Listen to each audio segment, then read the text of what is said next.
Evening, everyone. Welcome back to the Spurs Analyst.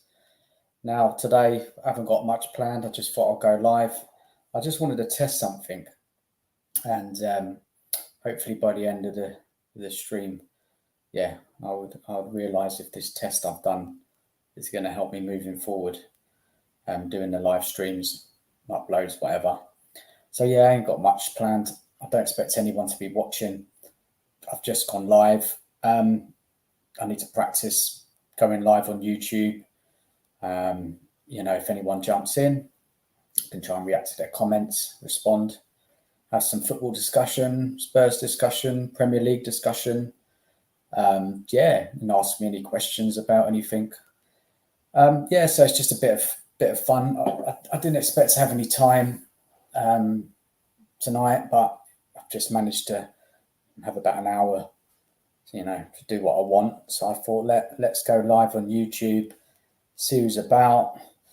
Really, I've got like a couple of ideas which I could talk about. And I've been thinking for the last week, I wanted to check up on some stats of players, midfielders, attackers possibly as well, and compare their stats to the other midfielders in the Premier League.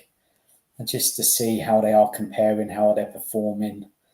So I've got some data websites lined up to my right, and we're just going to go through it. I might touch on some of the Premier League games from the weekend as well, because normally I like to do a little bit of a chat about the Premier League games as well. I'd like to look at what's going on, how are the other teams performing. Just obviously interested looking at our rivals, looking at just general players, anybody standing out, how teams are playing. So I might even just do watch the extended highlights of some of those Premier League games. Obviously I can't have any sound on, but I'll just watch them, kind of make some comments as I'm watching. Just kind of analyze it, I guess. So man, let's get on with it. So there was some news today, came out early evening or late afternoon. It's something about, let's have a look. It was the Europa League squad. And very disappointing that we couldn't have Jed Spence and Reguilon in the squad. Now, obviously, initially I looked at it and I saw 4 goalkeepers, and I was thinking what's this? 4 goalkeepers? Why? What's happening? But obviously there's a problem with Spurs and the homegrown players. And I did hear a bit of discussion about this pre-season, that it was going to be a problem for Spurs. And so we've only submitted a squad list of 23, and we can have 25. So obviously the initial reaction of myself, a lot of people on social media was like, what's going on here? People were moaning about Ange, no Jed Spence. And come on, I thought this competition could be great for Jed Spence, to get into the team, get some games, and he's not there. So frustrating, but I'm just going to read out something to you guys, because I looked this up before I came on. So there's something to do with an unusual UEFA ruling. Defenders Jed Spence, Reguilon were the most notable absences from the squad. Blah, blah, blah. Doesn't tell me much there. So under the UEFA rules, clubs must name a minimum of 8 locally trained players in their squad, with the statement affecting stars in 2 separate categories. Scroll down a bit more. Individuals who have been at the club for 3 complete seasons or 36 months between the ages of 15 and 21 are regarded as club-trained players. Similarly, association-trained players class those as registered with another club in the same association, such as the England FA for 3 full seasons or 36 months within the same previous age bracket. However, out of the required 8 locally trained players named in squads, at least 4 of them must be club trained which is an issue Spurs have encountered with their latest announcement. The London club only named youngsters Brandon Austin and Alfie Whiteman in the initial Europa League squad, which is why 23 players as opposed to 25. So Spence and Reguilon lose out. And yes, it could be a problem. It could be a problem. I'm sure there'll be a little bit more talk about that. Over the next week or two, how we got into that position, what's going on. Yeah, man, I don't know. It's frustrating, because I wanted to see Spence. I just don't know what he can do for this club. So I was hoping I'd see him a bit more, give Porro a rest. And if you really think about it, it's a bit mad. Big up Spurs Kings TV. Nice to have you there. Hope you guys are good. I watched the show. I haven't finished it yet, but I watched the show the other night. Deji and Sava. I'm going to get back onto it later, but cracking stuff, guys. Back to what I was talking about. Yeah, so if you really think about it, we're going to fall short because you've got no cover for right back. We had our worry about having cover for left back anyway, and if anything happens to a doggy, I mean, it is really poor planning. It's poor planning for the club. I don't want to dwell too much longer on it, but we just have to pray. But again, it's the Porro thing, it's he's going to have to play every game. What's he going? What are we doing here? And I was worried about a doggy playing too many games. Yeah, okay, Van der Ven can go left back. It's not ideal, is it? It's not ideal, and it's just another thing, an irritating thing to kind of throw into the mix. Where, as fans, we're already a bit frustrated anyway of how things have been going at the start of the season.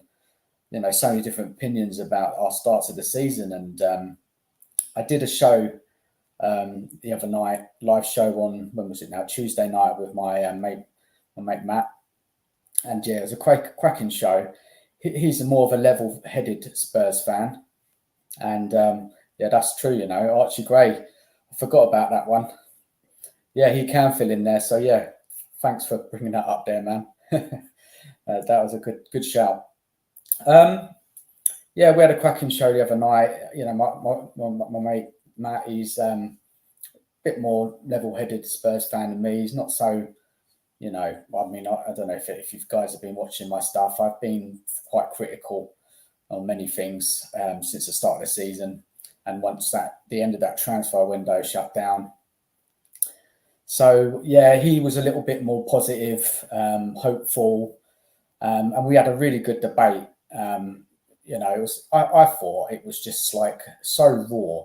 It was just like two normal fans going back and forth, discussing Spurs. We discussed the game against Newcastle. We discussed what's going on with the club, the transfer window, the players that we have, the squad, the board. Yeah, man, it was a really good show, and I'm going to bring Matt back on again throughout the season, and it's going to be a fascinating watch between us because we did go a bit of back and forth, and it was fun. I thought it was a really good show. But anyway, back to what I'm talking about. Clearly there's going to be squad issues, and we'll have to see about that one. There's not really much other news today about Spurs. Let's have a look at the comments. International break. We'll get them comments up. That's it. I've got to get used to all this streaming stuff because getting used to all how you set it all up now. I can see the questions now. So KI double. Hello, how you doing? International break, but how are you feeling going into the North London derby? Is Solanke going to be fit? Now, KI double, are you a gooner? Let us know. That'd be an interesting one. Now, how I'm feeling going into the North London derby is due to our start of the season, we need to win that game. And I don't really care, what's going on in the club and our concerns about our attackers not being good enough, our dangerous high line, suicidal high line. It's a derby. I expect our team to go in it and just go for it. Listen, I don't expect Spurs to outplay Arsenal, but I expect them to give them a good game. Arsenal had a bit of an iffy result against Brighton at the weekend. They're going to be without Declan Rice. When I talk about this game, it's more kind of hope than actually expecting to. But, with North London derbies, the form goes out the window. And, anything can happen. So, and due to the dropping points at Newcastle, dropping points at Leicester, we need to win that game. Otherwise, it's just going to drop off in the league so quickly. And if you could see the top teams already getting a bit of points gap, you have Liverpool, City, they've won all of their games. Brighton as well, I know they got a draw against Arsenal, so they're up there. And I'm hoping Solanke's back. We're going to need him because, our forward line without him is not very good. So again, just tying that up, I think, North London derby, I expect a battle, I expect a passion, the crowd to get behind the team. Arsenal are a good side and they could easily outplay us and win. And the worry I have with Arsenal is the set pieces as well, because that's how they done us last year. It was just stupidness, so poor defending, set piece, and Vicario getting bullied. But yeah, hope that answers your question, KI Double. So what I was going to go on to now, I was just going to look at some stats of some of the players. First of all, I'm gonna have a look at Basuma and see how he's been getting on this season. Let's have a little look. I think the last couple of games he's played, I think he's played well. So I'm gonna have a look at his stats, and then I'm gonna compare him to any other kind of central midfielders in the Premier League. So let's get Basuma up and have a little look at his performances. Because there's a lot of questions about Spurs midfield, like we needed a DM, like a dedicated defensive midfielder. But then it was like Ange doesn't play with a DM. He likes to play with 2 8s, 3 8s, or whatever you want to call it. But Basuma he's got a big season ahead. Basuma last season he started well, but then he got sent off, and then when he came back, his form really dropped off. So we'll see. We'll see about that. So let's get Basuma up here. So this stream is just going to be a very casual stream. I haven't got a lot planned. I'm just going to talk and see how I get on. Let's have a look. Basuma. So let's have a little look at the last game against Newcastle. Let's get his stats up.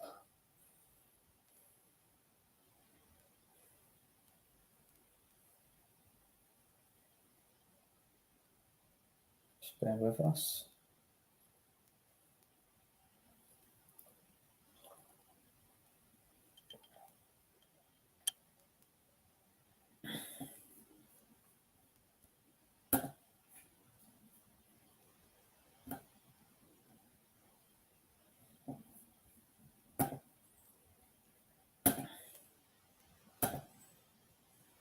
I think the video quality on this one compared to what I did the other day is a lot better, and I think I know the reason why. But I'll check it back out after I've watched it. Let's go. So let's go to the game against, where are we now? Everton. Here we go. Match week 2.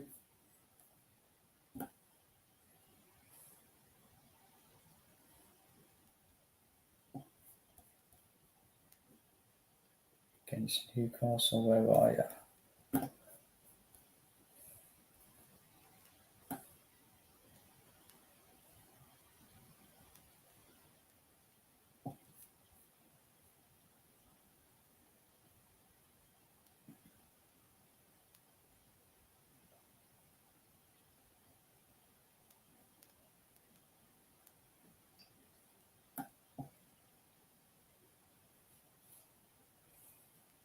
Can you compare him against Onana for Aston Villa?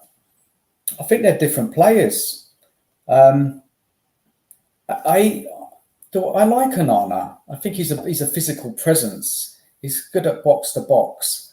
I don't think he's as good a passer as Basuma, but I think he started really well for Villa. I don't know what you think, KI Double. I think he started really well. I think he's got a couple of goals. He's been good in there. I have liked him. There are question marks about, I guess, consistency. He's definitely got something about him, and I think this is a big season for Onana. I think they're slightly different players, in my opinion. I think Basuma is a little bit more technical on the ball. Again, Basuma can tackle and get up and down. But I think if you're looking for kind of more of a defensive midfield, I think Onana's a bit better, a bit more stronger there. And you can see him, I think he scored a couple of headers, or maybe, I can't remember if there were 2 headers, but I remember 1 goal this season. What do you think, KI? How do you compare him against Basuma? Do you think they're the same sort of level? Do you think one's better than the other? Yeah, just give us your thoughts. Interesting. Right, what am I doing here with these stats, eh? It's taking ages to get up. Right, here we go. That's the Newcastle one. Right, match report. Here we go. We'll get there in the end.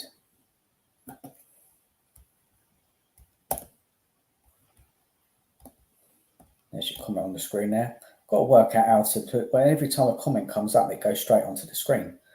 Maybe I'll just have to manage it. What's going on with this internet here? So annoying. Here we go. I think I'm going to get to what I want to now. Some Newcastle players. Here we go. The Spurs play. So let's look at Basuma's stats. And look, man, I don't know if anyone's interested in this sort of stuff. Maybe you're not, but I really kind of pay close attention to this. And I know it's not just about the stats, and I know it's about, what they call it, watching the game and seeing the actual game in place and watching the players. But there's a word for it, but it's past me what it is. But yeah, I like to look at these sort of things. So Basuma, he had 73 touches, only made 1 tackle, 1 interception. He made 2 blocks. His completed passes were 56 out of 61, and that worked out to a 91.8 passing accuracy. Now, that was very similar to when he played Everton, passing accuracy wise. I think it might have been a little bit more against Everton, actually. I think it was around like 90, 93. Progressive passes 9, carries 47, progressive carries 4, successful take on 6, attempted take on 6, and then successful take on 4. So yeah, looking at that, he was involved a lot. Out of the midfielders, he did have the most completed passes. Let's have a look here. Let's double check that. So you got the touches. Porro had 80. He was very high in that game. You got, why did it show me all the players here? I think it is. Yeah, here we go. Yeah. Maddison had 68. Let's have a little look at his. He made 2 tackles. He 41 passes completed out of 57. So his passing accuracy wasn't the best. But I guess that was because, Newcastle were defending quite deep and they were closing Maddison down. And I think he was trying to make things happen. So I think for an attacking midfielder, I don't want to just remember this. I'm going to compare him against other attacking midfielders in other games over the weekend as well, and just kind of see how his passing completion is, how it stands up against like other attacking midfielders from City, from Arsenal, from Liverpool, Brighton, and just see if from an attacking midfielder point of view, how they, is that normal? Is that not so good? I don't know. Let's get that data up now. So I've got a couple of screens so I can look this up so I can compare at the same time. So let me just look up. Let's look at Manchester City. Because their midfielders are great. They're fantastic. So let's have a little look at them. Let's get that up, and I can compare it against each other. I think I need to zoom in this a little bit more.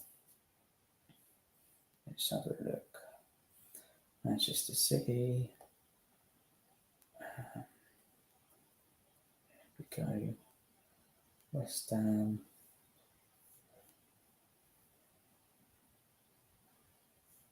Match week 3.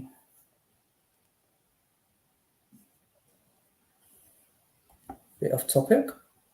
Yes, KO Double. Thank you for watching me. I think you're the only one out there in the YouTube world. But thank you for coming along and getting involved with this live stream. I've just done it off the cuff here, just to get used to doing live streams on YouTube. It's all practice really for me. So thank you again. A bit off topic. Are you surprised Pedro Porro had the most shots of all Tottenham players against Newcastle, and did you expect him to be more attacking than last season? I'll just have a look at that. Interesting point there, because I've got his data up. Did he have the most shots? He did. I can remember one against, it came off, I think Dan Burn hit the bar. I don't know if that counts as a shot, but probably does. I can't remember so many shots. I think most of his shots must have been blocked. Newcastle did make a lot of blocks in that game. So, yeah, I'm quite surprised. I mean, watching the game, the biggest frustration was our final ball not finishing off chances, the quality of chances we were creating in that game. Obviously, Newcastle were defending well. We were having pot shots outside the box. Maybe Porro had a couple of them, really, because I can't really remember him shooting that many. And I just think a lot of shots were outside the box, but just because we just couldn't get through. And it was very disappointing. And I've been saying all summer, or since the season started, since the end of the transfer window, that we just haven't signed quality top attackers, top quality wingers, or that's what you call it, like one-on-one specialists, because that's what you need when you're playing teams who are sitting deep, sitting off you a bit. You need somebody who can just take on a man, drive past them, get into the box, get a decent cross in. And if you look at the Spurs wingers, Johnson for me is not for me at all. I think he's okay as an impact sub, but he's not good enough. And if you watch the game and how many positions he got in good positions, his kind of decision making would just let him down, just not finding the man in the box. And also there was a chance where he was in the box and he brought it down and just went to shoot that goal and it just went over.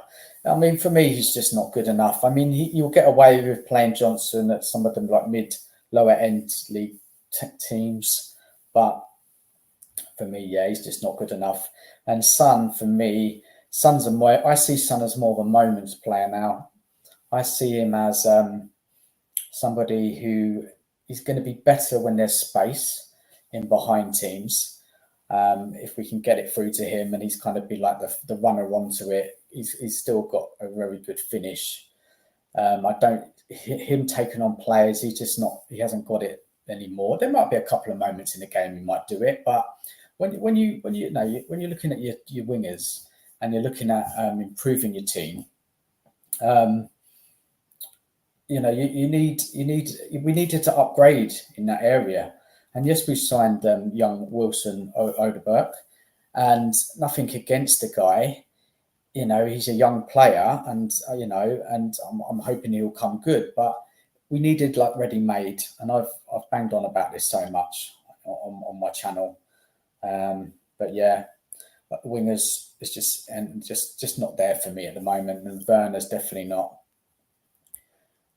KAW, what are you saying? Agree, Johnson, Odegaard, and Werner probably won't get 15%, 15 assists between them this season. No, I don't think they will. I mean, KAW, I don't know if you saw Brendan Johnson's stats last year. They weren't the worst for his debut season. But Johnson in games, you just wouldn't do anything. He just wouldn't really contribute unless it is a kind of like a goal of assists. And since the season starts, Johnson has been, probably I'd say, one of our worst players. But then some people said after the Newcastle game he was one of the better players.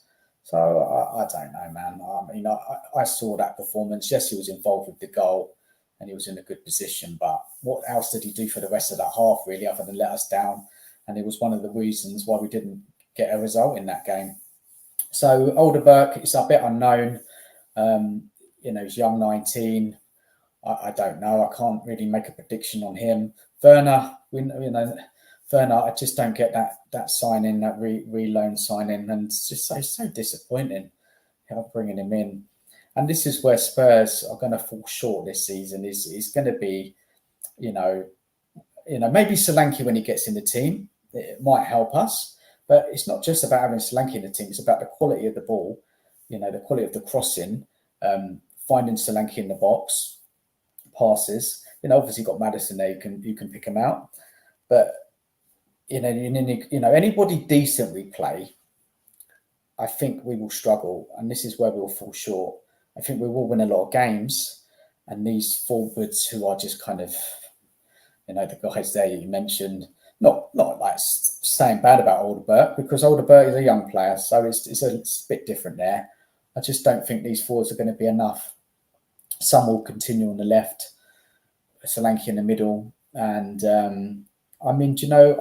I would start getting Mikey more involved.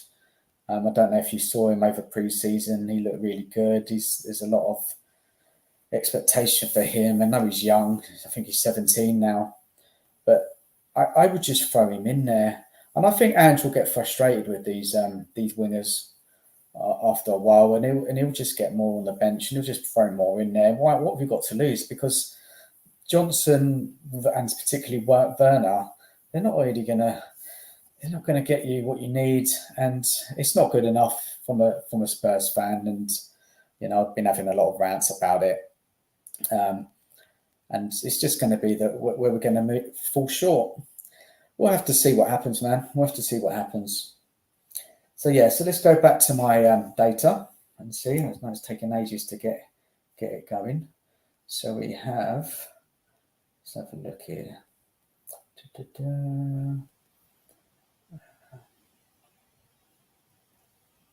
Here we go. What am I doing here?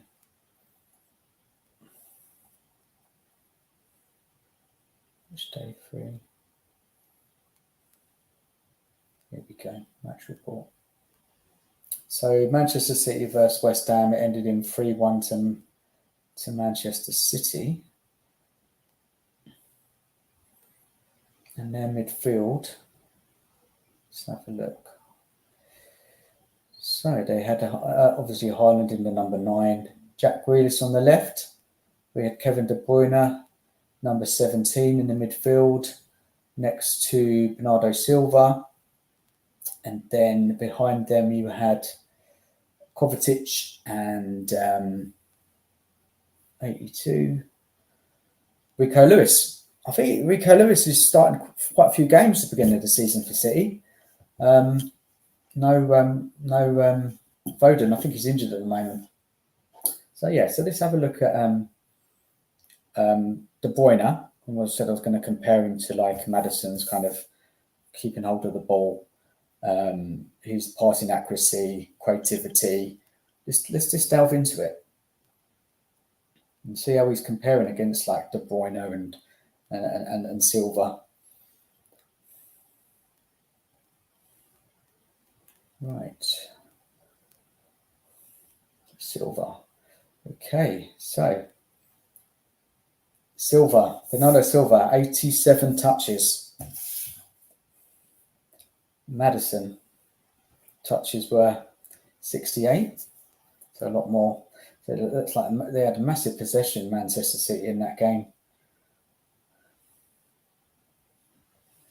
And then, I mean, this is mad. Look at this. Kevin De Bruyne, 102 touches against West Ham. And then the passing accuracy of them both. Silva, passing accuracy, 92.2, just a lot more than Maddison. And we've got De Bruyne, 75 passes out of 95, 78.9. Maddison is 71.9, so slightly higher than Maddison. But yeah, look at Silva though, man. Look at Silva. I mean, Silva, like 87 touches, 92.2% passing completion, 10 progressive passes, 42 carries, only one progressive carry though, one take on, one successful take on. Yeah, man, he's a good player, but he's slightly different to Maddison. I don't. The Manchester City are just so good at keeping the ball, and I know what Spurs have got very high possession stats this season. I read something today that they had the most in Europe in regards to possession, which even more than City. When I'm just looking at some of those City players, you know, the touches that they have.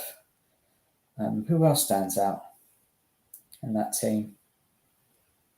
Kovacic, 106 touches, passes 93 out of 97, so pass completion 95.9. I just think Man City, and you look at that midfield and you look at that kind of four they had there in the midfield. Enrico Lewis, let's just check him out. Not as many touches as the other midfielders, 59. And he had pass completion. His pass completion rate's good, 57 out of 62, 91.9. They're just another level, that Man City midfield. You know, just looking at, and I know probably West Ham sat back a lot, but it probably wouldn't have been no difference because of Newcastle sitting back. I don't know. I haven't seen the game. I'm going to have a look at it. But yeah, quite interesting. Just comparing Maddison against some of those midfielders from City. And then if we look at Basuma, comparing as well, 73 touches, just nowhere near someone like Kovacic. It's Kovacic touches, 106. Well, man, look at that.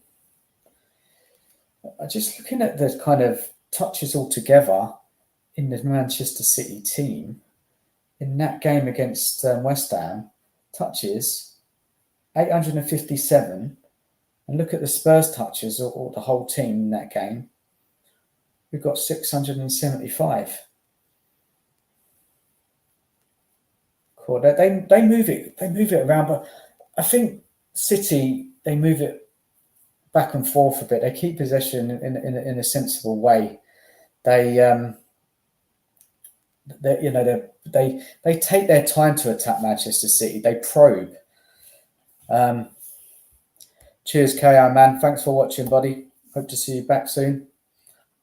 Just put your comment up there. Cheers, guy. Cheers, mate. If you just think Manchester City, they keep the ball well and they don't rush it. And this is what's the difference to Spurs. Spurs is like get it forward quick attacks, pass. You know, they don't hang about. They're trying to. It's quick. It's they get it up there quick. They don't take their time. And Manchester City are completely opposite. They just probe. They keep possession. They move it to side. And when the moment's there, then they take their options. The midfielders, the quality of midfield in Manchester City are just on another level to Spurs' midfield. You've got to be honest here. And I remember the game at our ground, the FA Cup match. I was just so impressed by Man City's performance, especially their pressing. The pressing was so good. They were just the way they kept the ball pressing us, kept us penned in, and I thought we were playing quite well. It's just we just couldn't get anywhere near him that game. Did a little bit better the game near the end of the season because I think Ange mixed up his tactics and it threw Man City a bit. And Man City, they had a lot of games that end of the season. They were in a lot of stuff, and they were probably a bit tired. And but in the end, they kind of worked their way through for a win just because of their quality. But we did give them a better performance, kind of in the competitiveness in the midfield. We were trying, but we couldn't score. But yeah, that's just such interesting stuff, man. Reading this, looking at Man City, Spurs possession, and just let's have a look at the possession in the game. The Man City and West Ham game. So Man City had 67% possession. Spurs in that match we had. Let's have a little look here. Where them stats gone now? Match stats 65. So Man City had more possession than us. Man City's passing accuracy 91. Tottenham's passing accuracy 81. Shots on target. Man City had 8 out of 23. Spurs had 6 out of 20. Yeah. Interesting stuff. Right. Let's have a little look now at Maddison and Basuma compared to some of them Arsenal players the other day. Let's get that game up. Let's have a little look there. Let's have a little look at Odegaard and see how he performed. Let's have a look.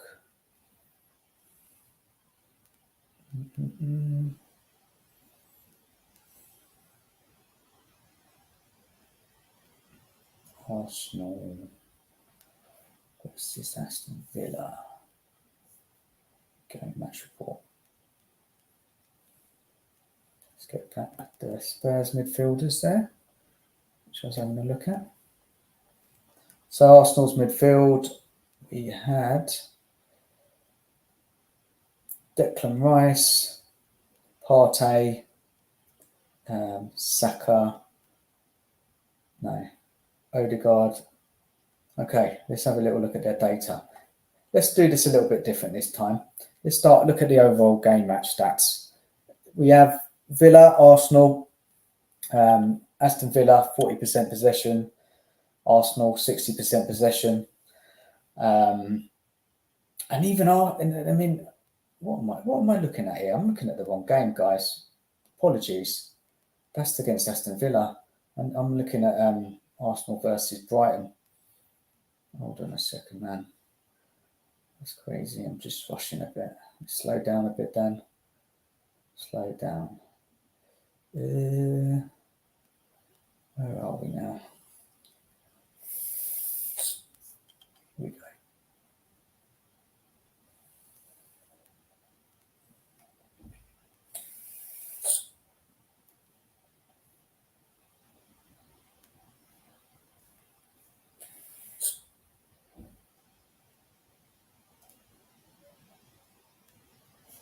Got it. Apologies. This stream, guys, it's just like, it's not going to be perfect. If anyone watches this back, it's just like, I'm just going on live. I'm just going on YouTube, just practicing, just seeing who's about. I don't really care about the quality or if I'm umming and ahhing. It's just kind of getting used to being on YouTube, going live. If people are putting comments like people have so far. It's just something to do, man. Just getting on there. I've got a bit of time. I don't normally get the time. So yeah, I'm just going for it. And yeah, I'm not really too bothered of having the quality of it and the prep, the planning or whatever. It's just going out there, just talking football. I love football. I just find stuff interesting. Some people might not. It's just a bit of a practice thing. Let's have a look. So yeah, so Brighton, let's have a look. Brighton versus Arsenal, and the midfield there we have is Declan Rice, number 5 is Partey, and 8 is Odegaard. And let's have a look at Brighton's midfielders as well, because they're not bad on the ball either. So their midfielders up against, because I'm looking at some of the Brighton midfielder stats as well, because Brighton have started really, really well this season. And I just want to have a look at some of their midfielders. So their midfield had number 6, which was Milner. Oh my God, he's still going, and he's still going strong. And Carlos Balaba. Sorry if I pronounced that wrong. I don't know that player. I have to say, is he a new player that they brought in this summer? And then ahead of him, number 9, Joel Pedro. Joel Pedro kind of playing as like a number 10. Number 22, Matoma on the right, 17. Yankuba, I can't even pronounce his name, Minter. And number 18, of course, is Welbeck. Okay, interesting lineup from Brighton. I mean, was Joe Pedro playing in midfield? Just looking at that. Or was that just a very adventurous 2 up top? Was it like a 4-4-2 maybe? Yeah, I think it was. Very brave Brighton going to Arsenal and playing 4-4-2. Just if they were playing 2 up top, and just Brighton having just 2 midfielders up against Arsenal's 3. Yeah, man, it's just Brighton, a very brave team. And I think in a minute I'm just gonna put on the extended highlights of Brighton and Arsenal, I guess, and watch it a little bit and to see, because I mean that's fascinating stuff. So I know obviously Arsenal, they had Declan Rice sent off. He got sent off when on the 49th minute. Is it after half time? Yeah. So obviously the stats are not going to be, they're going to be skewed because of Arsenal having 10 men. I mean, I just think even if I look at the stats on this game, because of the Arsenal being a man down, I don't think it's going to be the best game to compare the midfielders from Brighton and Arsenal against our midfielders, because the game is different. So, yeah, let's have a little look.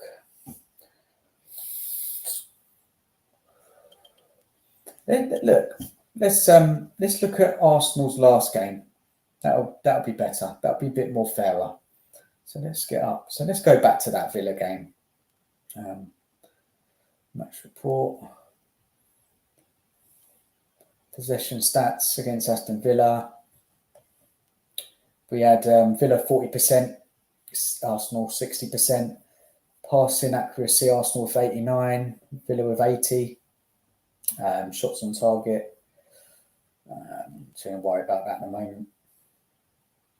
But no, let's just have a look at the stats of some of the midfielders. Aston Villa on that day, their midfield, they had so number 8, you had Tielemans, 24, Nana. I like that combination in midfield. I do. You've got the Onana, who's a more up and down physical player. Then you've got Tielemans in there, who's got that pass on him, creative type player, and score goals. I do like that combination. And then on the right, you had Bailey. On the left, is that McKinn, I think? Yeah. They kind of play in a 4-4-2, don't they? Still, Aston Villa. And then Arsenal, we knew, I said it a few minutes ago. Let's have a look now at the passing stats. Let's look at Arsenal's first.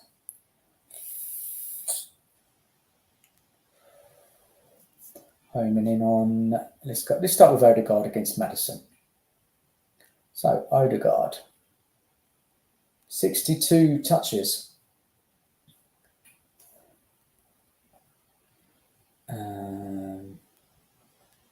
Odegaard, 44 completion out of 53, 83% accuracy, progressive passes 8. Good, Maddison. What's that here? Let's have a look.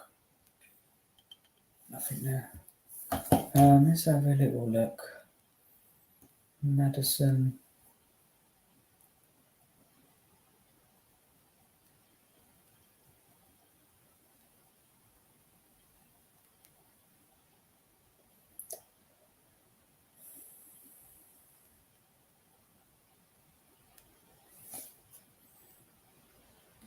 We've got Odegaard with progressive passes. Maddison, progressive passes. 4. So Odegaard was pretty good there, I think.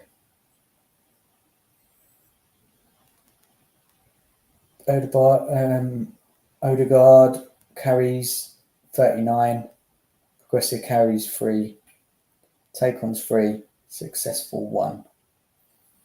Okay, let's look at Partey. Thomas Partey, 69 touches. His passing accuracy completed 54 out of 61, 88.5% completion. Progressive passes 7.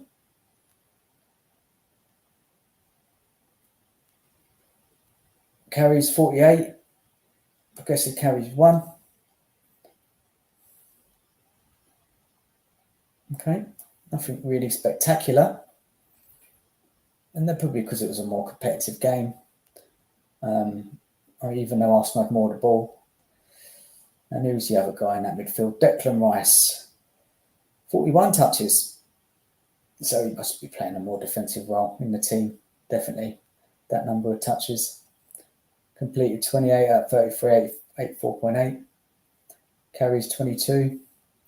Progressive carries 2. Take-ons attempted 3, successful 1. So look, those stats from the Arsenal players, and I don't think Arsenal were the best at that game.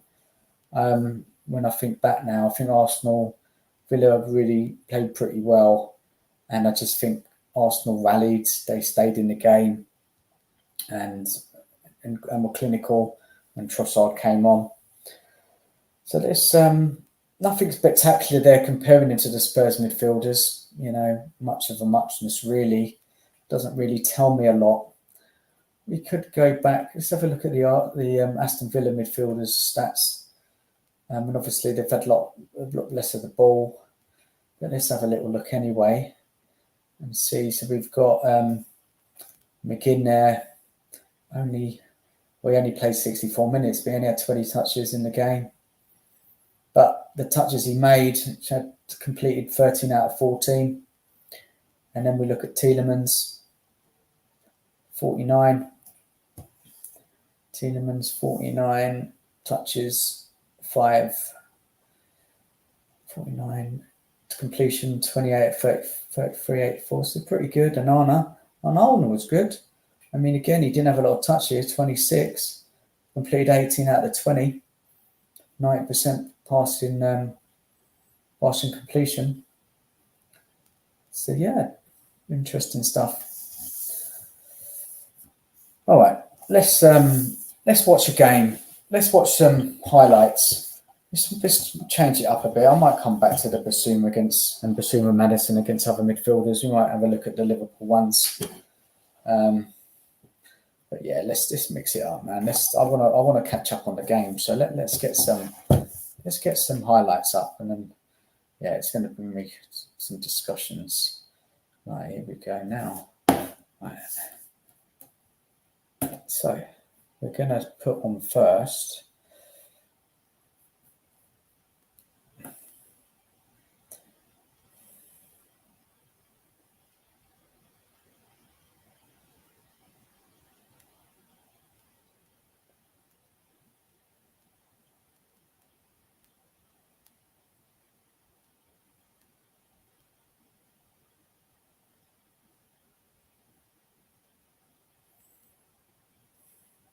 Yeah, let's do the Arsenal-Brighton game. I've got to turn that sound off quickly, though.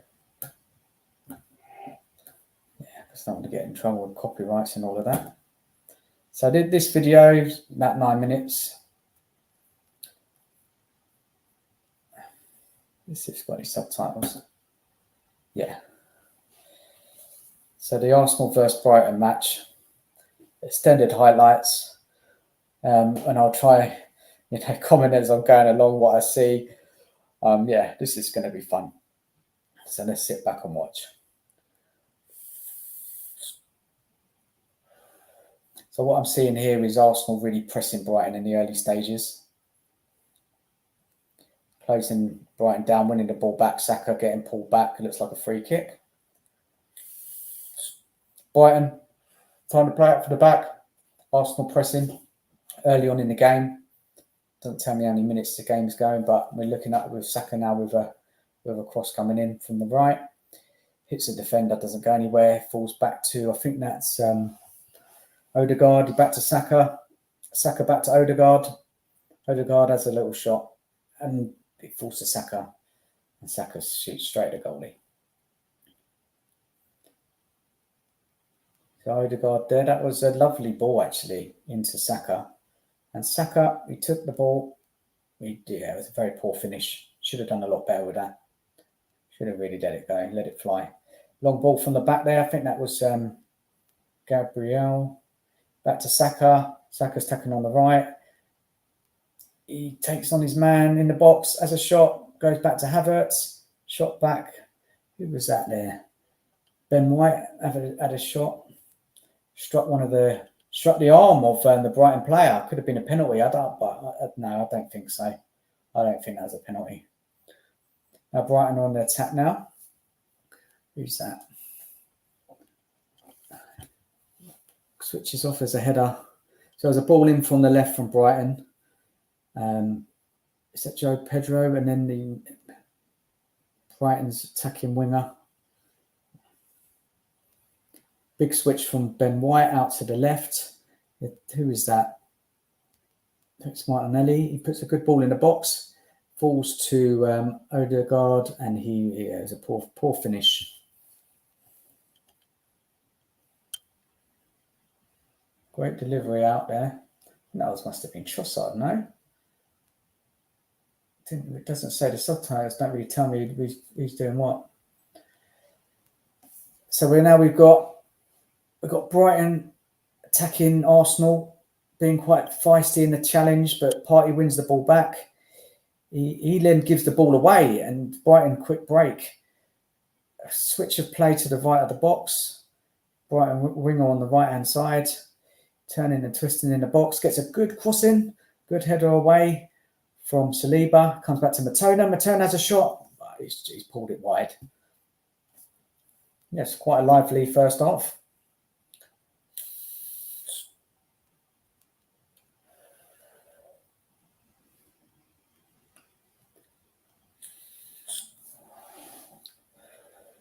Okay, long ball out from a goal kick. Jumps to Saka. Saka wins the ball. Plays it through to Havertz. And I think this is the goal. Yeah, good finish from Havertz. That was just Route 1 stuff there. I mean, Saka, he's just bullied. I think he dunked off the ball. I mean, I don't know how Dunk got bullied off the ball.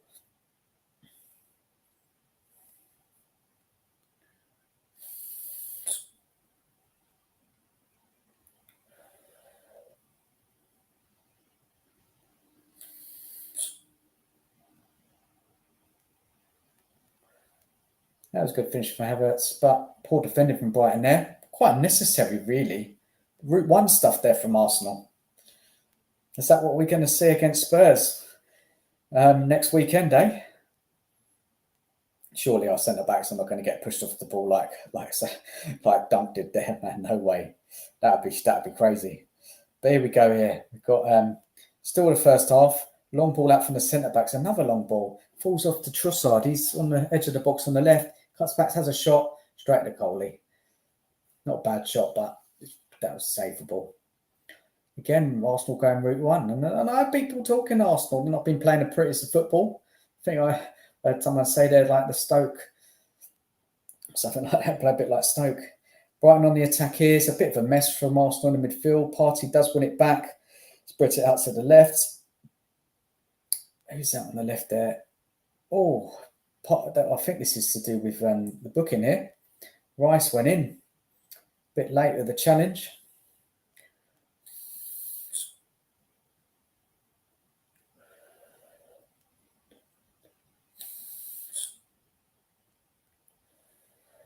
Yeah, it was late. It wasn't a terrible foul, but I think that was a booking there. A lunge in there from Rice.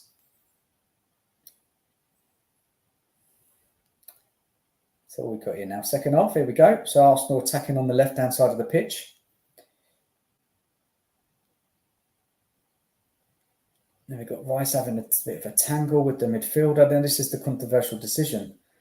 So the Brighton player goes to take a quick free kick, and Rice just falls on the floor like he's been fouled. Let me see on the replay on this one, because people are saying he should not get sent off. People are saying that he dived.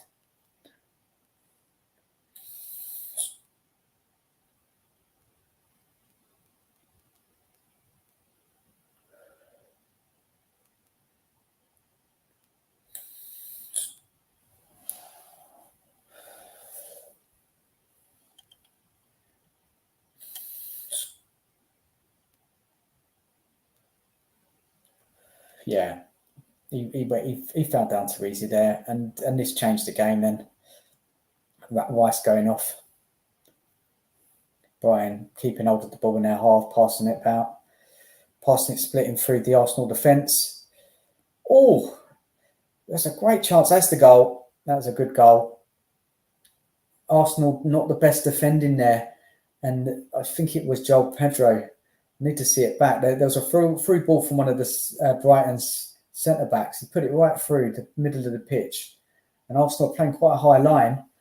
I don't think it's Joel Pedro. I don't know who that player is, but he has a shot. The keeper saves it. Number 17, and is that Joel Pedro with the finish?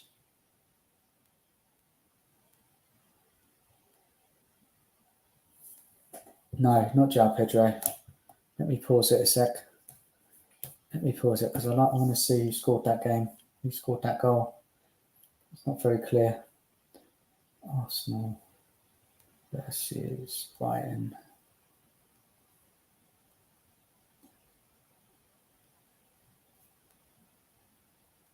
So the Brighton goal, the first goal was, it was João Pedro on 58 minutes. Poor defending from Arsenal there. The centre backs, they're not normally like that.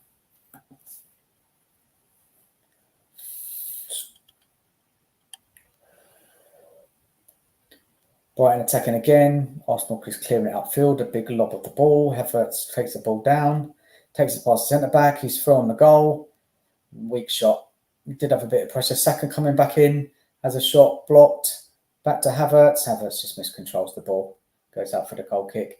I mean, Havertz was through the young Brighton centre back. He did well to get back, and I think he put Havertz off. And it was a good keeper save to the left, and then another save and a block. Yeah, a leg out from the Brighton keeper. Brighton again attacking. Arsenal playing a bit more deeper. Looks like it's going to be a long shot. Deflects back to a striker. Good save from the keeper. Saka just launches it up forward. It's a good shot there. Good chance for Brighton. Keeper made a good save.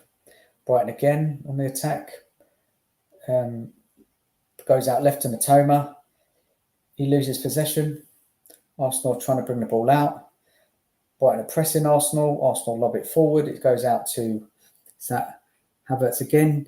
Havertz is in a good position. Puts it back in the box. Saka. Oh, I'll tell you what. Even with the 10 men, Arsenal have managed to have a couple of chances, and they could have easily won this game, you know. I mean, Brighton pushing on, trying to get the winner and their space. And it was just a simple ball out to the left. Saka's on. Havertz finds space. And he puts in a good ball actually to Saka, and Saka's weak finish. We're going to see anything more here? No, that's it. That wrapped it up. You know, those extended highlights, they didn't show many chances, I've got to say. If you watch that, then just the highlights, it looked like it was pretty. I mean, obviously Arsenal were 10 men, but I mean the big chances. Arsenal, even with the 10 men, they could have nicked it. And I mean, Brighton had 22 shots, but only 4 on target in the match. Arsenal did defend well. They kind of rallied, didn't they? So yeah, interesting. Watch that. What's the next game we're going to have a look at? Let's come out of this.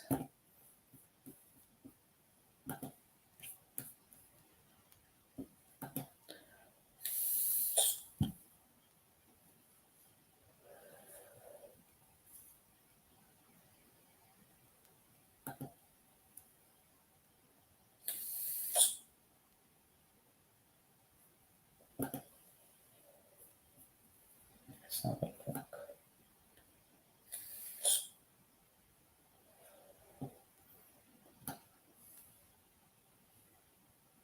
Let's have a look at the Chelsea Palace game. What happened there? I would have thought after the good result Chelsea had against Wolves that Chelsea would have followed this up with a win. Palace not had the best starts of the season. They've lost a couple of players and lost a centre back as well to Fulham Anderson. Don't really understand that. I was expecting Chelsea to kind of really kick on after that Wolves game. So let's have a little look at the match and see what happened here. Let's fast forward it a bit. I don't want to see all this flags and the lineups. Let's hold it up a bit, get the game going. So yeah, let's come up with the lineups. Let's have a look at the lineups. Stop there. Chelsea. So they had a midfield of Enzo Fernando, Caicedo, I guess that is Cole Palmer, Madueke on the right, Neto on the left, Jackson up top,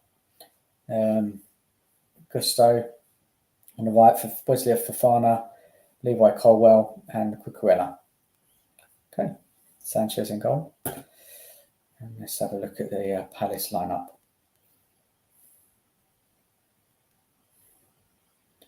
I mean, I quite like this way of doing this, you know, like when I haven't managed to catch up on the games since the weekend, and if I am kind of streaming in my own, I like this. I like this way, so I can kind of talk about the lineups, talk about some of my expectations before the game, and then watch the highlights, extended highlights, gives me a bit of an idea of the match, then go in and look at the stats as well afterwards. I think it's a good little tie-in.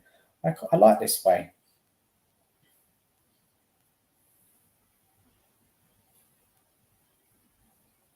So Palace, Henderson in goal, Tyreek Mitchell. I think he plays on the left. Let's have a look, because we were crying out for him. I think England were crying out for a left back in the summer in the Euros. Let's just get. Yeah, I think I'm right. Let's get the lineups in a different way. See the formation.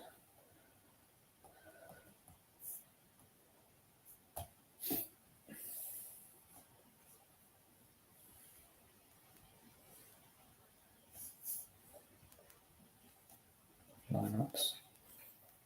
Yeah. So we had Mitchell. Mitchell was playing as so Palace set up with three at the back, and then they have four across the middle. Or the fullbacks are playing as wing backs. Then they have Eze, Kamada, and Mateta up front. Will Hughes, Warburton in the midfield. Klein as a right centre back. Guehi centre back. So that's how Palace have been playing last season as well. They're still sticking with that 3-4-2-1. So yeah, let's get on with the game.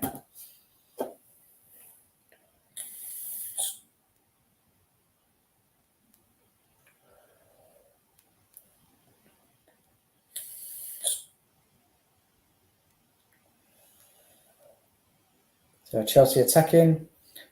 Let's go back a little bit there. Just missed that bit. So it was all the play from Chelsea was on the left. Caicedo plays it out to Neto. Neto plays a little ball into.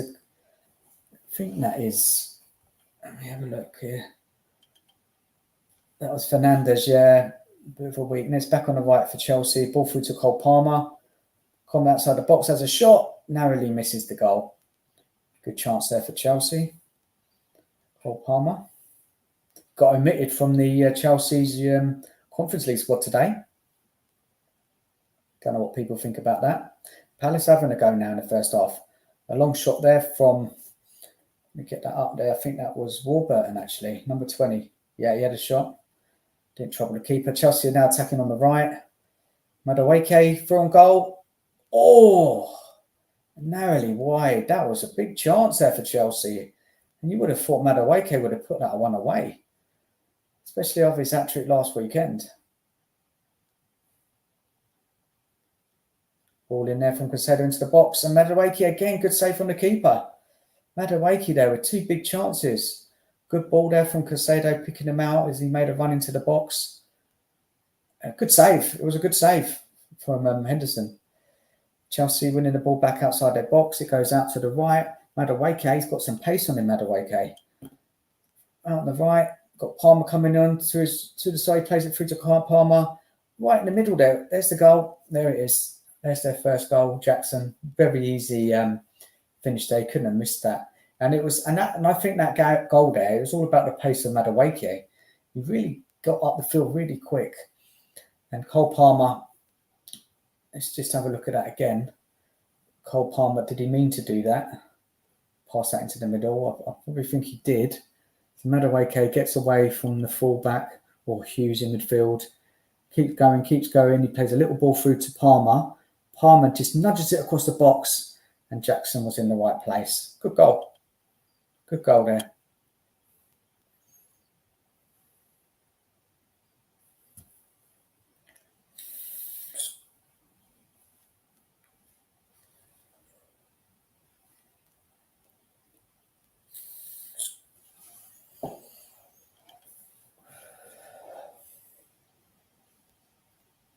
Now it's attack on the left. Neto, good ball in the box. A header from Jackson. Didn't really trouble the keeper there. Second half. Palmer getting fouled outside the Crystal Palace box. And, I mean, looking at this game, Chelsea were really dominating. Really dominating. Let's look at the stats. Free kick. Oh, good save from the keeper. Who was that? Palmer? Yeah, Palmer, good free kick. Good save.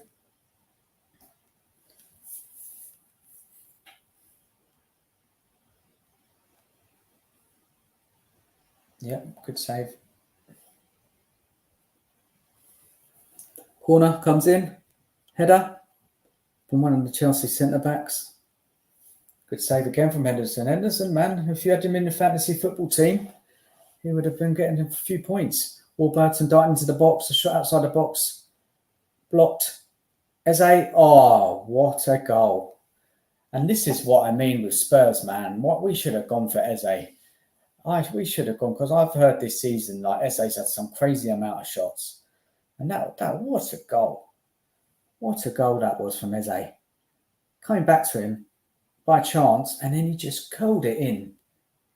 Beautiful goal. 1-1. What a goal. And this is why I regret Spurs not going for him, man. That is quality. That's the sort of play we needed against Newcastle the other day when we needed the goal, when we were on top. Someone who's got that quality to finish off. Now it's a Chelsea free kick coming off on the left. Comes in the box. Header. Well defended by Palace.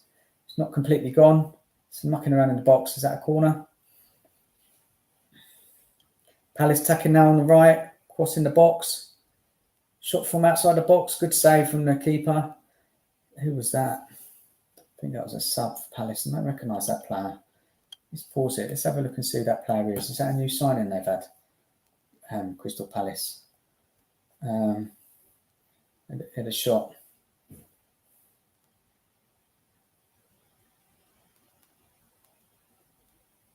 Who is that player?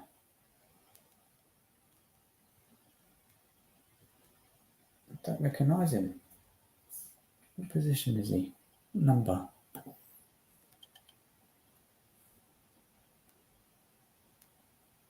Can't see. Chelsea on the attack. Is that Madueke again running through midfield or Nkuku? Jackson. Shot. Side netting. Chelsea on the attack again. Playing it outside the box. Jackson through on goal. Keeper saves. Henderson had a crazy game, man. He had such a good game for Palace. So many saves.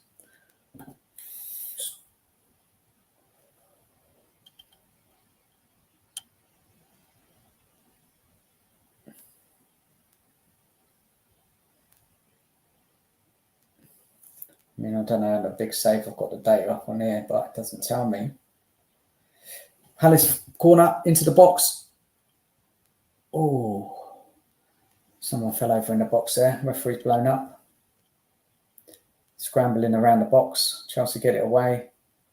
I think it's been blown up for a free kick anyway, or was it gone for a corner? And that's it. That's a draw. 1-1. Yeah, I mean, watching the highlights there, looking at the stats, Chelsea were well on top for most of the game. They had quite a lot of chances, and they just weren't very clinical. Does that remind you of anyone there?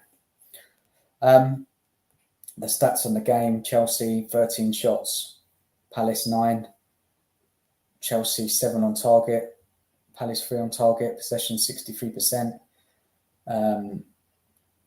Palace 37%. Chelsea have a lot more passes, 590 to Palace's 350. Passing accuracy from Chelsea was good, 90%. So yeah, I mean that's drop points there for Chelsea. They must have been really frustrated and disappointed because they did have some good chances. Henderson really did fantastic for Palace. Looking at that, could have easily been a Chelsea win that game, and I'm sure if Chelsea continue to play that way at home against teams, that they will get wins.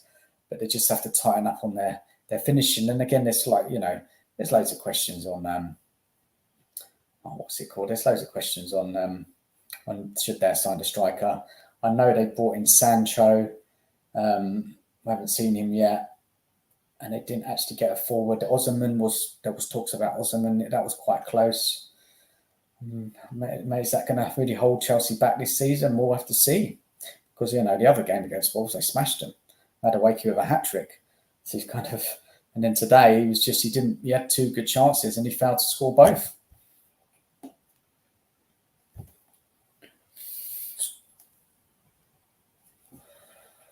Let's have a little look in the other games. What else I want to review at the weekend?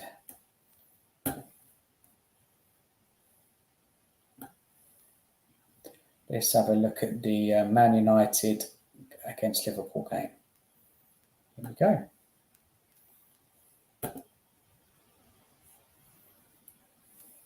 So before I watched the highlights of this game, my thoughts pre-match on where this was going to go. I just thought it was just going to be a derby, and it could have gone either way.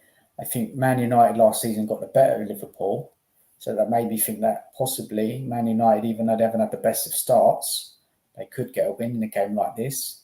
Liverpool have started quite well. They've got 2 wins, been quite steady in their performances. I mean, Liverpool's attackers they've been really excellent, clinical. Whereas Man United, they lost to Brighton, didn't they, in the last minute? They got a scrape to win against Fulham. But Man United have spent a lot of money, new signings. Ugarte came in.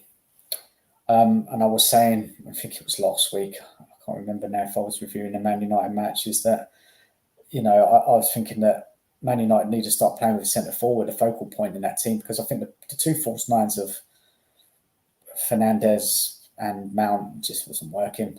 So in this game, they did start with Xerxes in the up top. Let's just fast forward to the lineups. Scroll forward. Okay, here we go.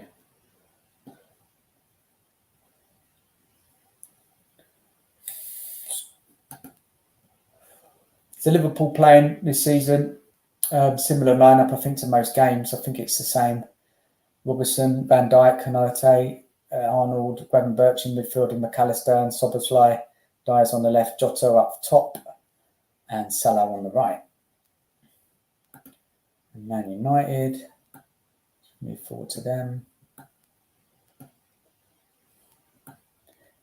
Just go back a bit. Let's just look at Liverpool's bench, because I like to look at people's benches. Yeah, so Liverpool's bench: Endo, Núñez, Gakpo, Elliott, Bradley, Konza, Tsimikas, Gomez. I mean, you've got some game changers coming off. Núñez, possibly. Gakpo. Elliott's a good player. I'll rate him. Endo is good keeping possession. Quite a good season for Liverpool last year. got cover at centre back, cover at full back. Yeah, not spectacular, but it's not bad. Not bad bench. I tell you what, not bad at all. Good players there to bring on if the game's not going to plan, and cover for injuries.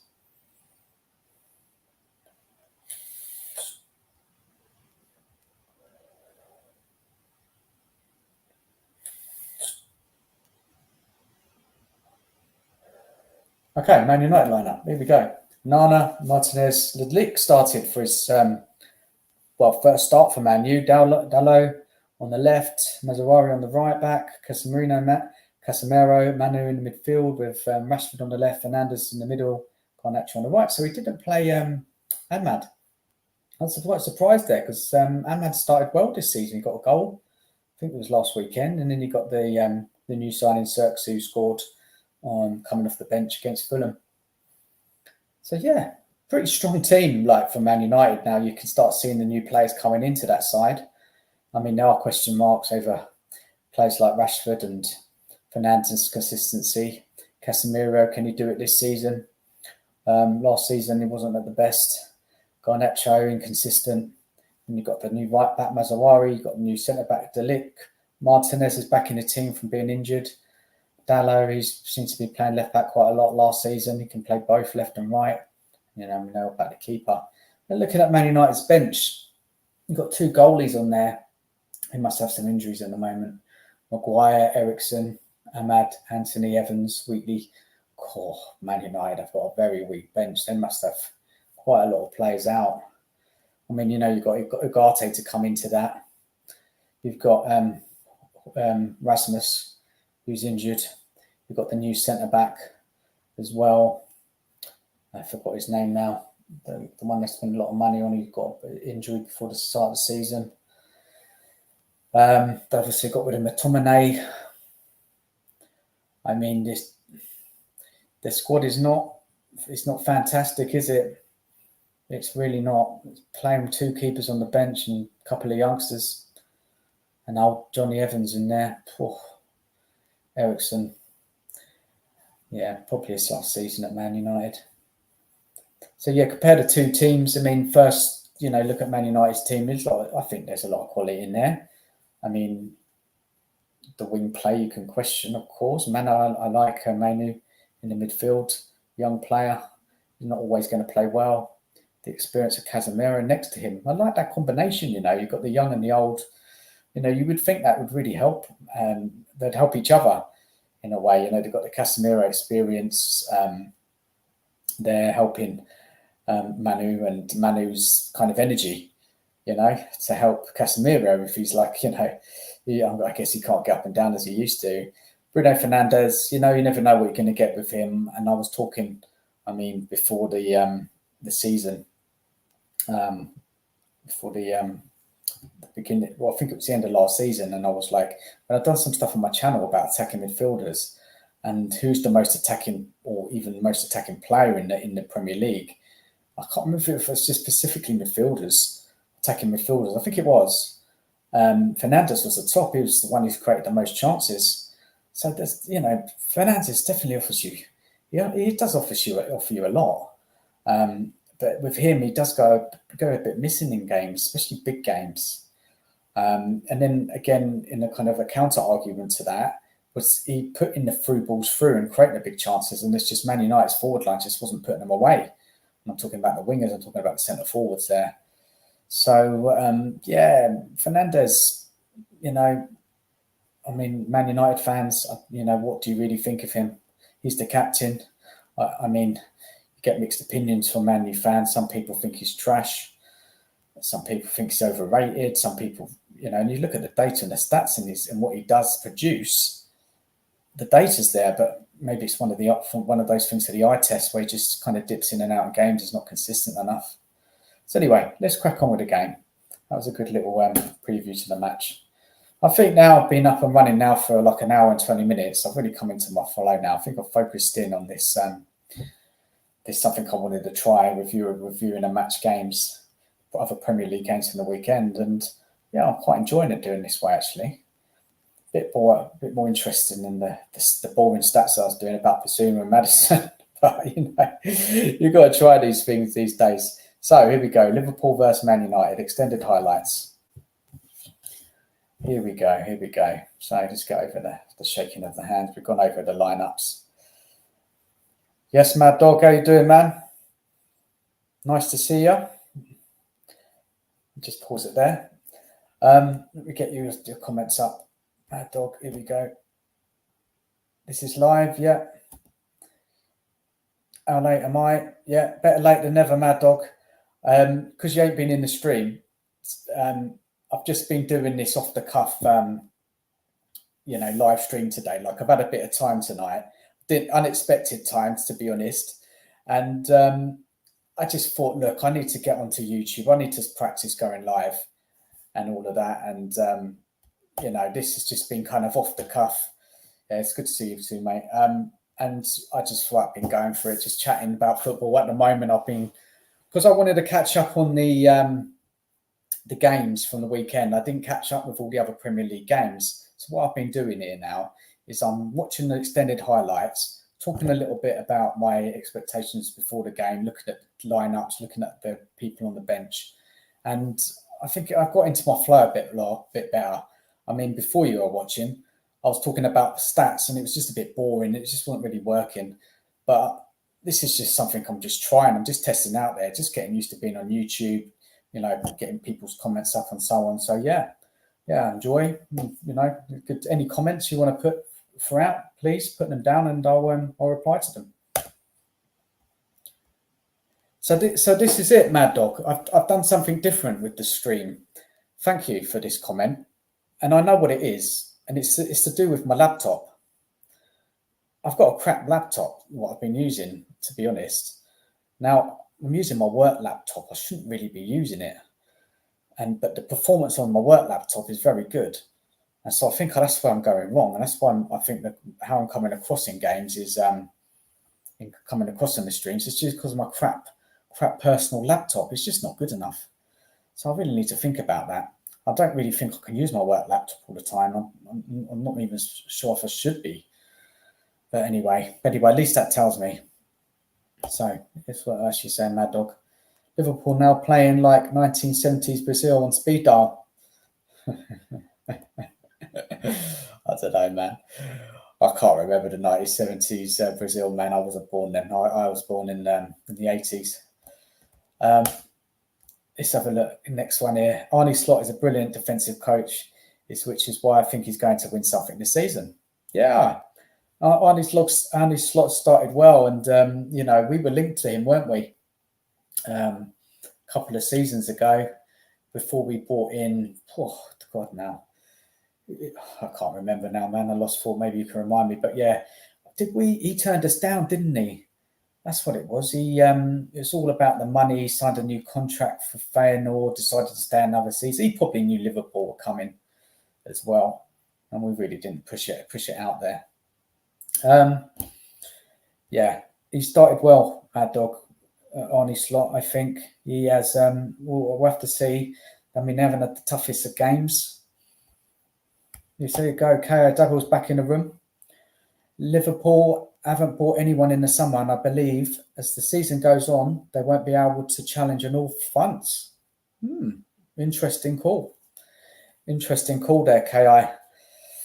Hope you don't mind me calling you that, KI. I think I know who you are, KI.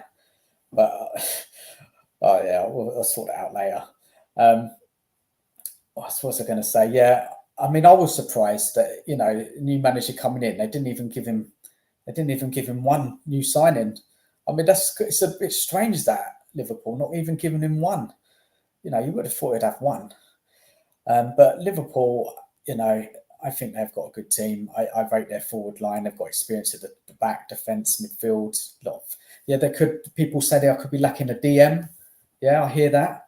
But Arne Slot's come in. His tactics are slightly different to Klopp I've seen. A bit more measured, a bit more possession-based, not so gung-ho like under Klopp. So, yeah, we'll have to see how they go. And, they got a crazy result against Liverpool. So, KI, as you just jumped in the room, if you're still there, what I've changed now, I'm watching the extended highlights of the matches, kind of doing a bit of commentary and then just kind of talking about it on stream. So Mad Dog, it's another comment from you. 80s was the best time of my life. Lots of girlfriends, big hair, everything was pink. Oh yeah, man, the 80s, the music, man. I remember in the fun fair, going down to the fun fair. They were the highlights for me. Great times. Oh man, bring back the memories, eh? Good times, good old times. Mad Dog again, let's have a look what you're saying here. There's intelligence to Arnie Slot's games. His players are all good technically to pull it off. Yeah, I just think, yeah, you're right there, Mad Dog. I think the midfield of Liverpool, even though we know, as just mentioned, they don't have the defensive midfielder, but they're all good on the ball, aren't they? There's Liverpool midfielders, got quite a lot of options there coming off. They can change it up in games. And that's their kind of playing, I said, a little bit more controlled now, a bit more measured. They're not giving the ball away, are they? I'm going to have a look at their stats as well. Probably not now, but it's really interesting to see their possession. Let's see, Mad Dog again. Liverpool signed a lot of top quality players for bargains.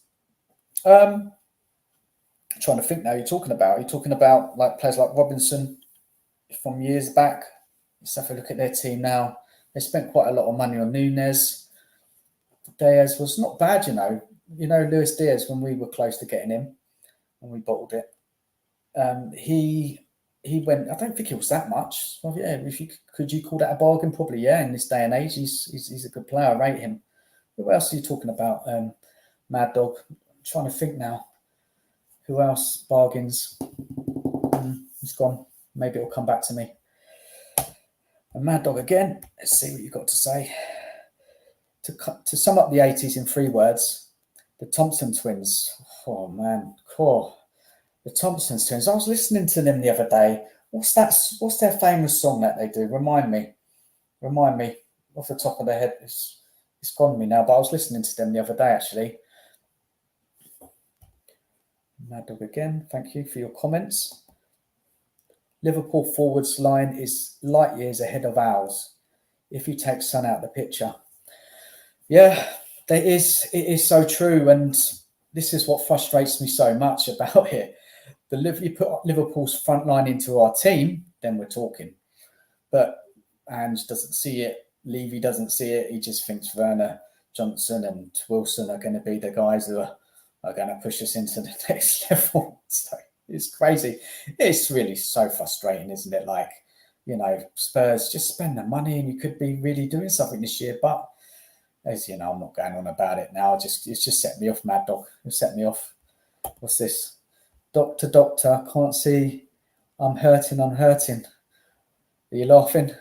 Is that when you're laughing? I don't know, man. Sorry, Mad Dog. Don't quite get that one, but thank you. Doctor, can't see you. I'm hurting. Oh, the song. Oh, sorry, man. Bloody hell. Yeah. Doctor. I'll have to have a listen. I'll have a listen after I'm doing the show. I'm not going to be on for too much longer. I've been on for like nearly an hour and a half now. KI double. If you could take any 2 wingers from any top 6 to complement Solanke, Son, which 2 would you take? Mad Dog, I want you to answer this one as well. Who would I take? Cole Palmer? I would. That would be one. I mean, I'm looking at, I would say Salah, but he is kind of coming to the end now. Who else now? Good question. Who else? I'm just kind of thinking, I'm just scanning.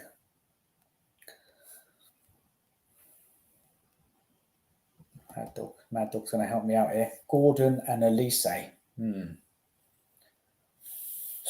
Gordon? Yeah. So let me think. Gordon and Cole Palmer. Yeah.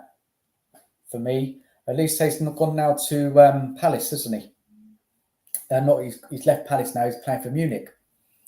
But yeah, great player, Elise.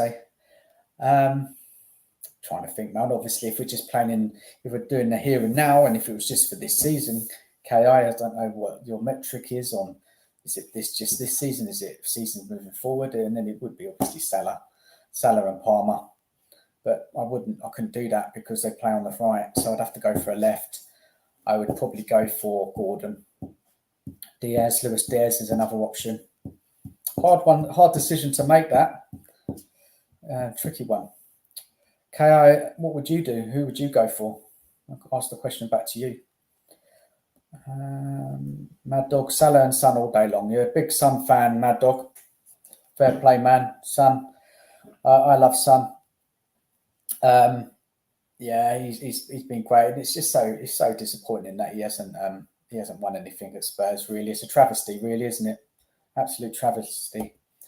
Palmer is world class already for me. He's a genius on the ball. Yeah, well, yeah, he's just fantastic, isn't he? Even that goal, saw that goal he scored in the final of the Euros. Just so much confidence there. Chelsea are very lucky to have him. Fantastic player. He's got so much time ahead of him as well. I mean, yeah, I'd love to have him at Spurs. I mean, it's never going to happen. But yeah, Chelsea have got a gem there. Did you hear, Mad Dog, that Chelsea have omitted him from the Europa Conference Cup? I'm not sure. I don't know what your thoughts on there. They probably don't need him in that competition anyway. And maybe they can bring him in after if they qualify to the next round. I'm not too sure how that works. Let's have a look. We should have bought him Diaz. Yeah, definitely, man. We were in for him. He would have been so much better than what we had. So that's a very disappointing, another missed transfer, another bad Levy, for Mad Dog again. Well, Son is one of the best Premier League wingers of all time. That's facts. 122 Premier League goals and most coming in from the wing. Yeah, can't argue that. He is a legend in the Premier League, Son.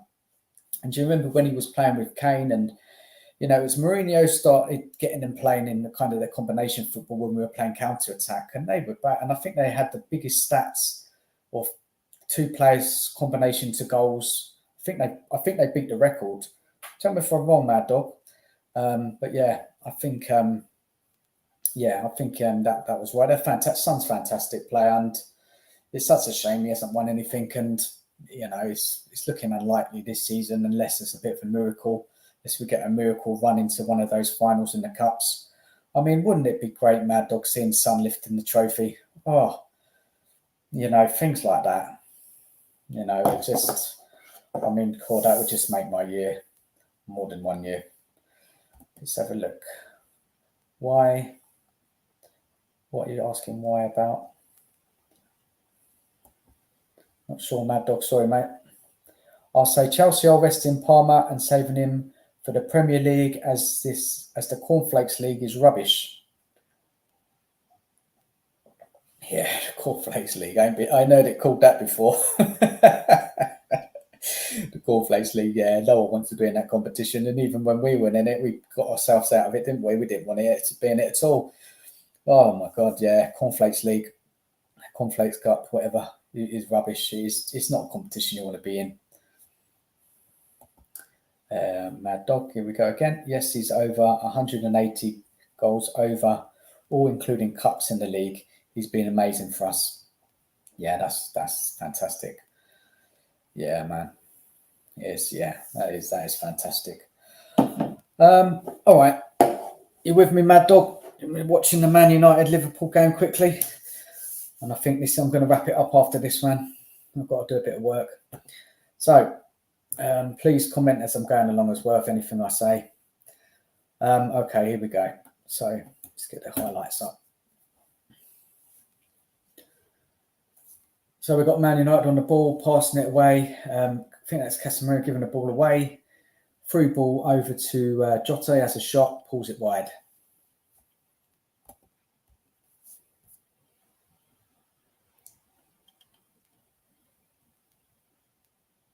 No worries, bud.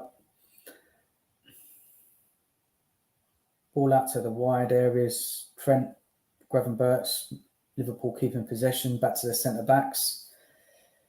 Taking their time with passes. A great ball there. I think that's to Gravenberch. He runs through the Man United midfield. Right in there to Diaz. There's a gut shot. Oh, narrowly wide. He has a good shot. It's a save. Far post. Trent comes in. Oh no, this is the goal, isn't it? This is the one that went over the line. Couldn't really see it from there. It's a patient play from Liverpool, passing it about.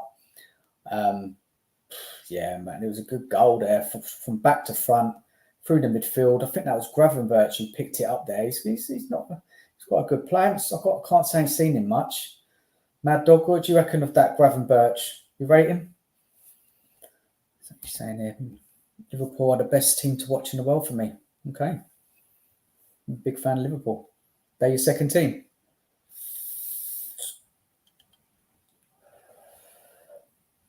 It went to VAR and the ball went over the line. Or was this a disallowed one?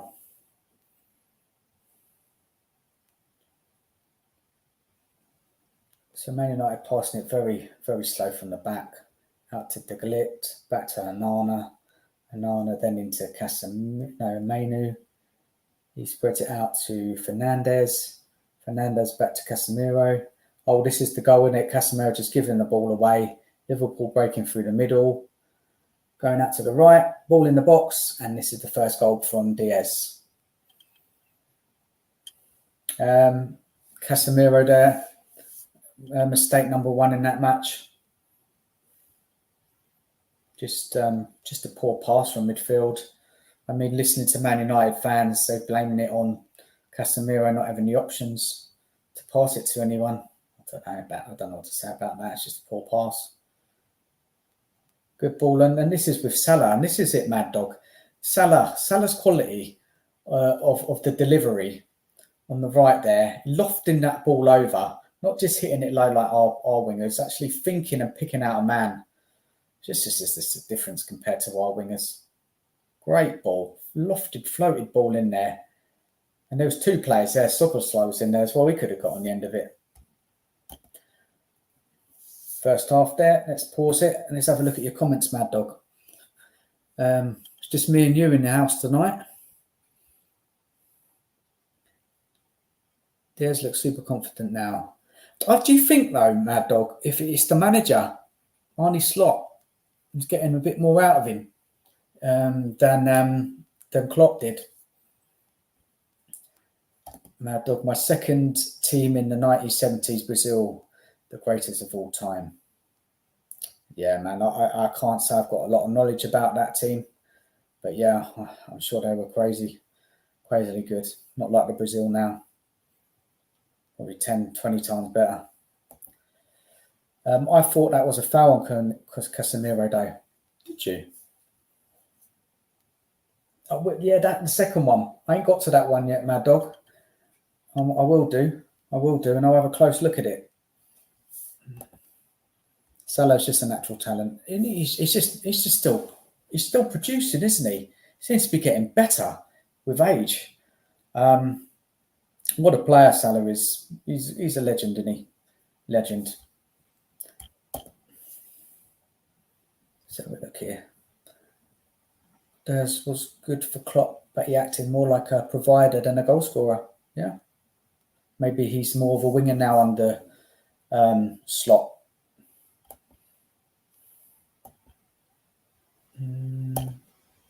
Arne Slot is known for improving players tenfold. Can't say I know a lot about him, Mad Dog, to be honest. Obviously, I know how well he did with Feyenoord and is it Feyenoord? Sorry if I'm wrong there. I think it was. He won the league, didn't he? I saw some of his videos in the changing rooms, giving kind of match motivational talks to the players. It seems to have quite, I wouldn't say same as Klopp, but he's got a lot of energy about him, a lot of confidence. And, he started well for Liverpool in the first 3 games. Nunez will come real good too. Yeah, I think with Nunez, if he can sort his finishing out, you've got a player there. He's a sort of player needs loads of chances before he gets a goal. Maybe Slot will improve that for him. And as you said about the coaching, maybe he will be the man to do it. One to watch. Arne Slot plays beautiful football. It's amazing to watch, so quick to get to the opposition goal and score, and very good defensively. Now, there's a lot of talk around about comparing Arne Slot to Ange. And yeah, man, that's a big conversation to have. And, you're right there. He's managing the defensive side and the attacking side. And this is what's frustrating us as Spurs fans. It's just all about the attack. and they've kind of neglecting the defence when we have got good defenders. So let's see when we play Liverpool. I don't know what day it is. It'll be a kind of interesting matchup. And yeah, man, I'm not going to be looking forward to that if we continue the form we're on. Mad Dog again. Lots of players come to the Prem and can't adapt. Yeah, that's true. Well, not everybody makes it. I did, I don't know if you saw it, but I did like a Gorkarez versus, Solanke. I did quite a big video about them two players and their journey in football. And like Gorkarez, playing for, I think it's Sporting Lisbon, and he's getting a lot of goals. And, how he was playing for Coventry in the Championship, same time Solanke was playing for Bournemouth in the Championship. Solanke had slightly better numbers because he was playing in a better Bournemouth team, and Gorkarez was still banging the goals away, but Coventry weren't as strong. And then obviously Solanke went up the league with Bournemouth to the Premier League, and I think Gorkarez had one more season in the Championship, and then he went off to when they failed to win the playoffs, Coventry. Then Gorkarez went over to Sporting Lisbon, and in the first season he scored a crazy amount of goals. So there's a player like that who's, if he came back, I mean, he was playing in the Championship, so he's got some kind of understanding of English football. Could he be a big goal scorer? Is a big club going to come in for him and get the risk?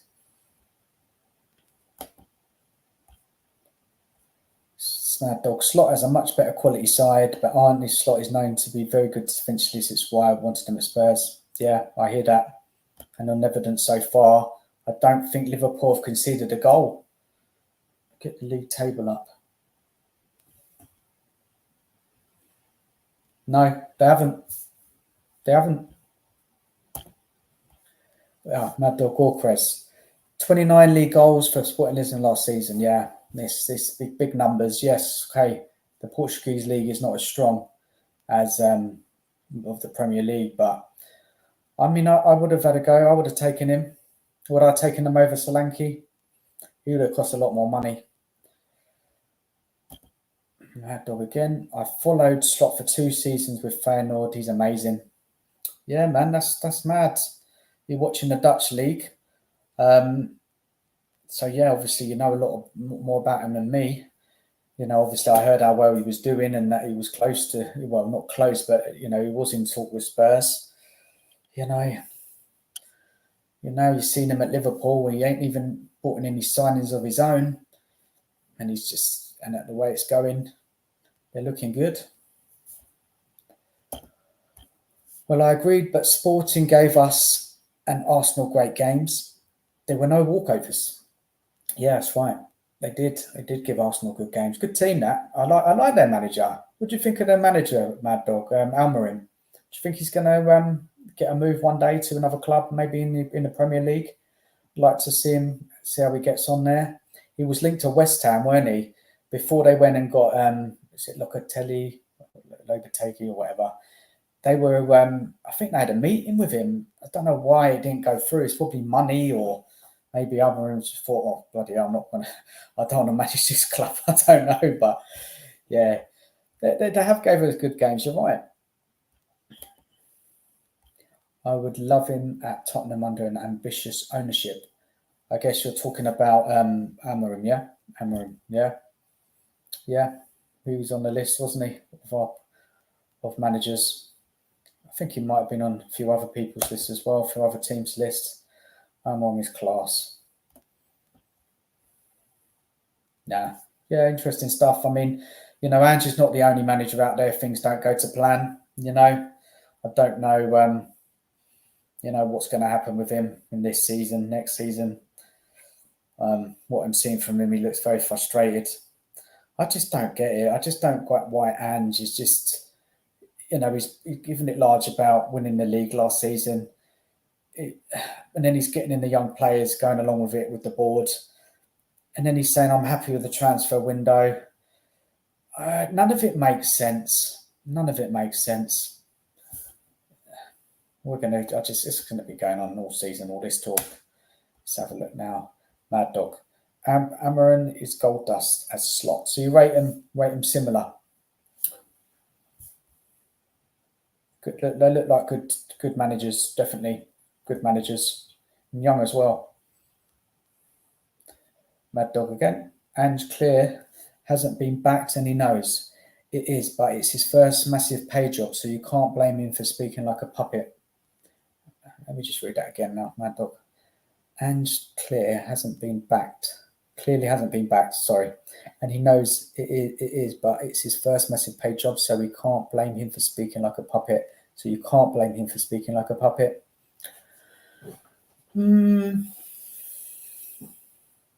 Does Ange seem that? Maybe he's very naive. Maybe we're getting a bit ahead of himself last year.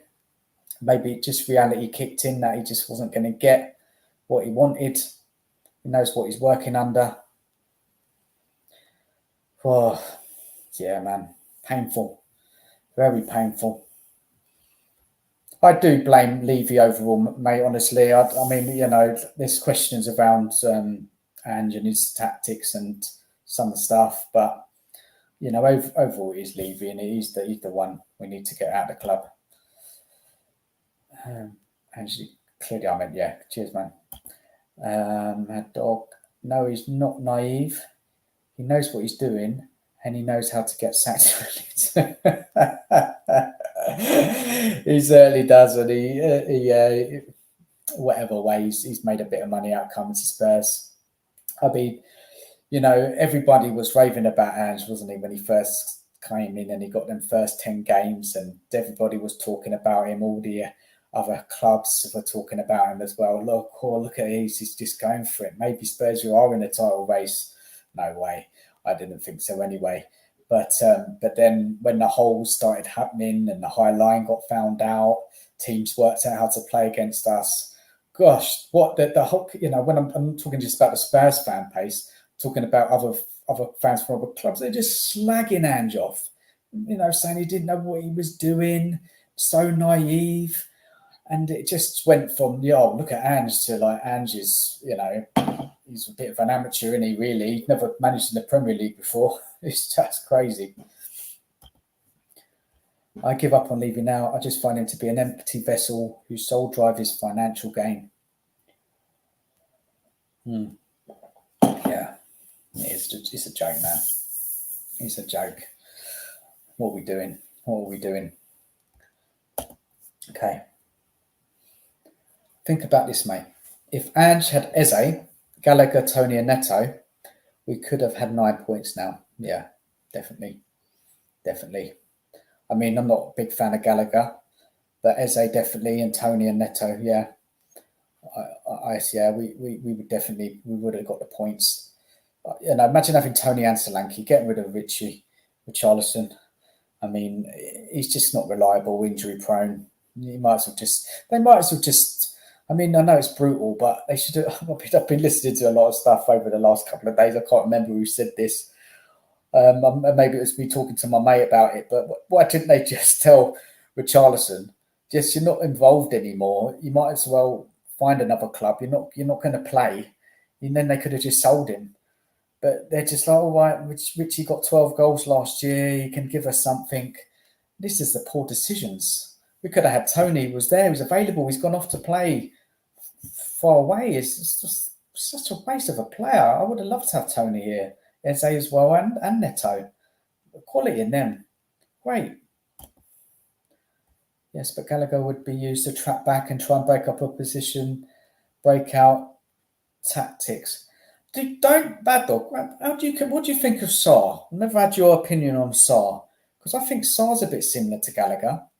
But I get your point there. You do need somebody to run around and tackle and get up front, and Gallagher he's a good presser. Definitely is. Levy is just doing the bare minimum of backing. There's no soul in it. Yeah, you've lost the soul, man. Soul's gone. The whole fan base is just in chaos. Everybody's falling out. Everybody's got different opinions, arguments. It's just the fan base is just one big mess. And what I'm seeing on social media, it's really sad to see what's going on out there. It's, it's a mess, and it's all due to Levy. Sarr has a great engine, but Gallagher has more of a presence and is better on the ball. Yeah, Sarr is quite slight, isn't he? Got a good engine, but I think Sarr disappears in games, especially a game against Leicester, second half when Leicester just put it on us a bit. Where was Sarr? What happened to him? Didn't see him. Completely lost from the game. And have we seen him since? Yeah, he did play. He did play the other day. I think he done okay. Nothing amazing. But Gallagher, yeah, I probably would agree at this stage. I mean, Sarr's a bit younger. I love Sarr, but he's still only a baby. Yeah, that's just what I said. He will improve over time. That's Levy dividing the fan base. Yeah, it is, mate. It is. Sad state of affairs. Well, Gallagher has more experience, where Sarr is just on the up. Yeah, that's it. That summarises it well.